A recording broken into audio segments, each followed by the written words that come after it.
Bonjour everyone, welcome back to my YouTube channel Learn French with Adhya. Today we're going to be talking about how to give locations in French, and this is a reminder. As you can see the text over here, we've already had a very detailed video about it, and I'm going to tell you how that was detailed, but this is kind of like a brief introduction because we'll be doing some exercise in the future which will have this. So I just thought to make a short video so that in case if you just want like a brief idea of how this works, then you can just look at this video rather than going to the detailed explanation. Alright, so first of all, giving locations in French is classified into 4 parts. So there is name of town, village, and city, so there's a different for that. Then there is feminine country, masculine country, and the plural name, okay? By feminine country, masculine country, what I mean is it's not like the countries only having girls or just boys or male or females. It's not that. But then in French, countries are classified into female and male. So basically she and he. So yeah, let's get started. So if you have to talk about a name of town, village, or city, you're gonna say and please make sure of the accent which one you're using. This one is going down to the right side, okay?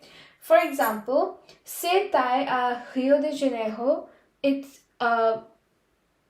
was in Rio de Janeiro, okay? Now for accents, there's also a video. There are, I think, 2 or 3 parts where we talk about the accents and what's the difference. I would strongly recommend you to watch it because it's gonna make you learn about accents in a very fun way and make them easy to remember. Yes, because accents are a really important part in French, okay? Now, name of a feminine country. So for example, Beijing est en Chine. So Beijing is in China. Name of a masculine country. For example, Vancouver est au Canada. Vancouver is in Canada.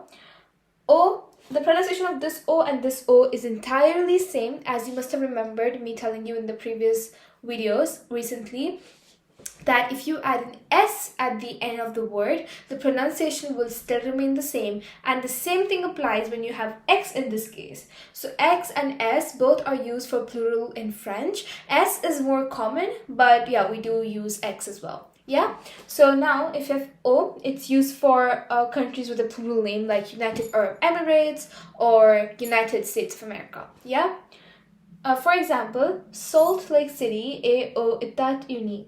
Salt Lake City is in the United States. So yeah, A for town, village, and city, O for feminine country, O masculine country, and O plural countries, yeah, the ones which are united. Now, when I was talking about the detailed video, that video basically talks about all the countries which are masculine and feminine, and plural, it's really easy, but it's going to talk about that as well.